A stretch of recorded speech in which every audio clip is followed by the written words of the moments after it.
Hello everyone and welcome back to the channel. I hope आप सभी स्वस्थ होंगे।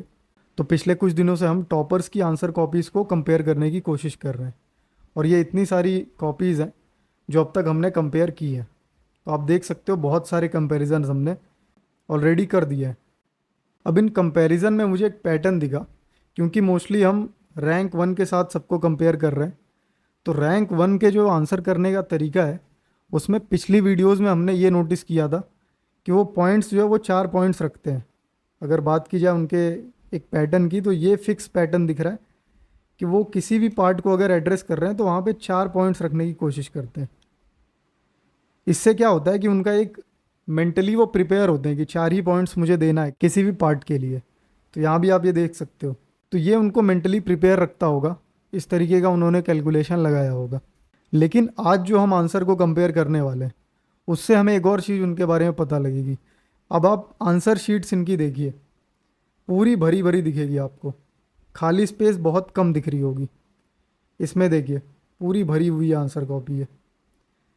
आगे और देखना है तो और देख सकते हैं, ये देखिए पूरी भरी हुई कॉपी दिख रही है। सिमिलर इसी तरीके का उनका मैक्सिमम आंसर्स है। लेकिन आज की जो आंसर कॉपी है वो मैं दिखाता हूँ आपको। देखते ही आपको एक चीज़ नोटिस होगी कि इसमें कुछ तो गड़बड़ दिख रहा है, कुछ तो अलग दिख रहा है। ये देखिए ये उनकी कॉपी है। अब इसमें आप बता सकते हो कि क्या अलग लग रहा है आपको। ये है, इसमें हम क्लियरली देख सकते हैं कि ये उन्होंने स्पेस छोड़ी है। बाकी उनके पिछले आंसर्स में इस तरीके का पैटर्न नहीं दिख रहा था। वो ये फ्लो चार्ट्स वगैरह बनाने से भी बच रहे थे, क्योंकि ये पॉइंट्स हैं तो पॉइंट्स को तो वो इसी तरीके से दिखा रहे थे। तो ऐसे ही दिखाना चाहिए था उनको इसमें भी।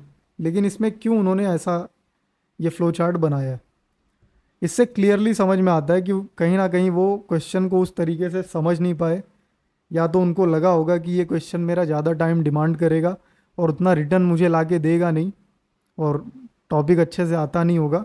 तो उन्होंने ये टेक्निक यूज़ की। इसको मैं फ्लो चार्ट बनाता हूँ, और ये जगह जो है ये वाली, ये तो इसमें चली जाएगी और पेज मेरा भरा भरा लगेगा। एक बार पेज मेरा भरा भरा लगा तो मैं अगले क्वेश्चन पे जा सकता हूँ, कुछ तो मार्क्स इसके मिलेंगे। क्योंकि ये वे फॉरवर्ड में भी देखिए इसी तरीके का पैटर्न उन्होंने फॉलो किया। यहाँ पे भी आप देख सकते हो इस तरीके का पैटर्न उनके किसी आंसर में दिखा नहीं, जितना अभी तक हमने देखा है उसमें किसी में ऐसा पैटर्न नहीं दिखा था।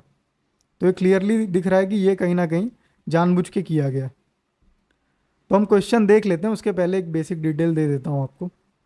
तो यह है आदित्य श्रीवास्तव रैंक वन, और यह है अनिमेश प्रधान रैंक टू। ये इनकी मार्कशीट्स हैं, चाहिए तो आप कंपेयर कर सकते हो पॉज करके। ये कुछ और बेसिक डिटेल है कि ये आंसर विज़न आईएएस की वेबसाइट से मैंने डाउनलोड किया है और उसी को हम यहाँ पे कंपेयर कर रहे हैं। ये पेपर है GS2 और टॉपिक होने वाला है इकोनॉमिक्स। तो क्वेश्चन पढ़ते हैं हम। क्वेश्चन क्या दिया है? Outcome based finance models such as social impact bonds have the potential to truly catalyse change and deliver socio economic impact at scale. Discuss. Hindi में भी पढ़ देता हूँ। सामाजिक प्रभाव बॉन्ड्स जैसे परिणाम आधारित वित्त मॉडल में वास्तविक रूप से परिवर्तन लाने और बड़े पैमाने पर सामाजिक आर्थिक प्रभाव उत्पन्न करने की क्षमता विद्यमान है। विवेचना कीजिए। तो ये डिस्कस करना है हमें। क्वेश्चन अगर आपको समझ नहीं आया तो मैं समझा देता हूँ कि आउटकम बेस्ड जो फाइनेंसिंग मॉडल्स होते हैं उनकी बात करनी है हमें। सोशल इम्पैक्ट बॉन्ड्स की बात करनी है कि कैसे ये जो आउटकम बेस्ड फाइनेंसिंग मॉडल है उससे रिलेटेड है ये, और ये जो सोशल इम्पैक्ट बॉन्ड है वो कैसे पोटेंशियल रखता है सोशियो इकोनॉमिक इम्पैक्ट लाने में। तो ये तीन चीज़ें हमें डिस्कस करनी है। चालू करते हैं इनके आंसर से। ये इनका इंट्रो है। इंट्रो आप देख सकते हो कि बहुत ही बेसिक सा दिया है इन्होंने। इनके पुराने इंट्रोज ऐसे नहीं है, और क्लियरली एक मैसेज देते हैं कि नॉलेज है, जो भी आंसर लिख रहा है उसको नॉलेज है इस टॉपिक की। यहाँ पे लेकिन ऐसा कुछ दिख नहीं रहा है। मैं पढ़ के ही बता देता हूँ। Social impact bonds provide returns based on the outcomes of the scheme in which invested. कुछ खास उतना लग नहीं रहा है। वहीं पे इनका अगर पढ़ा जाए अनिमेश प्रधान का, तो यहाँ पे देखिए इन्होंने सोशल इम्पैक्ट बॉन्ड्स के बारे में बताया है कि एक फाइनेंशियल इंस्ट्रूमेंट है जो कि यूज़ किया जाता है to raise money. For social development goals which is link to the outcomes of the project. फिर ये सेकेंड पार्ट पे आते हैं, have the potential to revolutionise. यहाँ पे भी देख सकते हैं, ये भी सेकेंड पार्ट को ही टारगेट कर रहे हैं।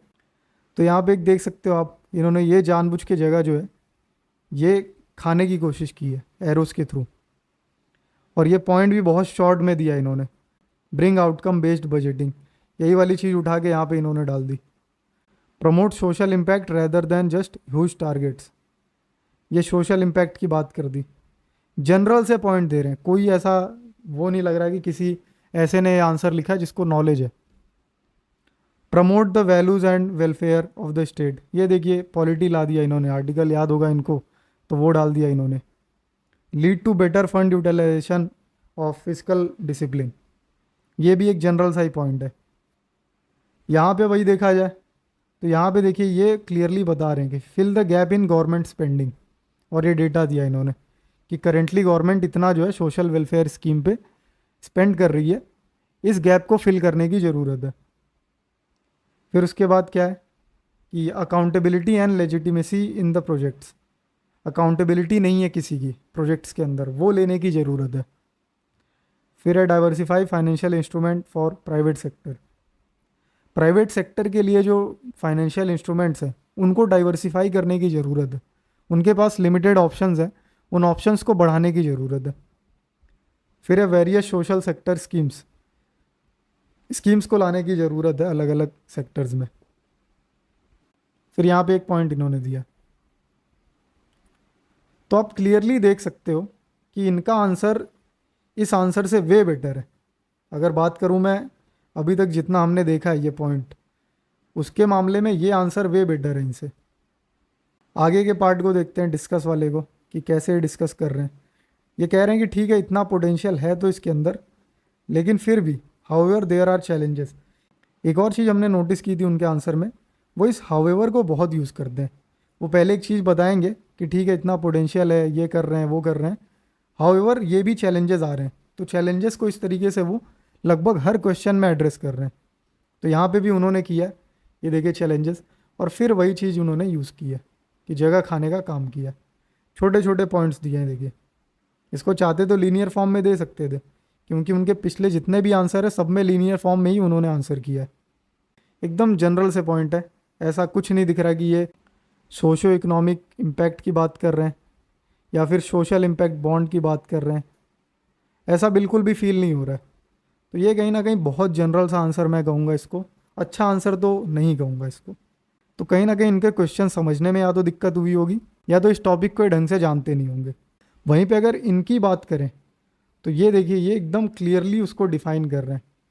अब इनका कहना है कि options to exit, outcome based जो बॉन्ड्स होते हैं उनके पास ऑप्शन होता है उनमें कि हम प्रोजेक्ट्स के पहले एग्जिट भी कर सकते हैं अगर आउटकम उस तरीके का नहीं आया तो ये भी ये बता रहे हैं अपने आंसर में। तो कहीं ना कहीं आप क्लियरली देख सकते हो कि इन्होंने बढ़िया तरीके से एड्रेस किया रैंक 2 ने। फिर इश्यूज़ की बात कर रहे हैं ये जो चैलेंजेस हैं कि लैक ऑफ स्टैंडर्ड डेफिनेशन, फिर उसके बाद lack of deepening of social impact bonds, low liquidity है इसमें, मैकेनिज़्म नहीं है कोई सोशल आउटकम्स को जज करने का, सब्जेक्टिव चीज़ है ये। फिर उन्होंने इकोनॉमी का कुछ मेंशन किया, similar to green washing, against welfare based Keynesian model, तो ये बताया इन्होंने कि इस मॉडल के अगेंस्ट है, और फाइनली कंक्लूड किया। तो आप क्लियरली देख सकते हो कि इनका आंसर इससे बहुत बढ़िया है, और ये भी आप अब समझ रहे होंगे कि इन्होंने ऐसा क्यों किया, ये जो इन्होंने यहाँ पे किया है ये ऐसा क्यों कर रहे हैं, क्योंकि इनको आंसर या तो आ नहीं रहा या तो टाइम लिमिट कुछ कम होगी, उस वजह से इन्होंने ऐसा कुछ किया होगा। तो जैसा कि हम देख सकते हैं 6th क्वेश्चन है, तो ऐसा तो नहीं हो सकता कि स्टार्टिंग में ही टाइम इनका चला गया हो। तो इससे हम ये आइडिया लगा सकते हैं कि इनको आंसर कहीं ना कहीं इसका नहीं आ रहा था और उन्होंने ये टेक्निक्स यूज़ की है।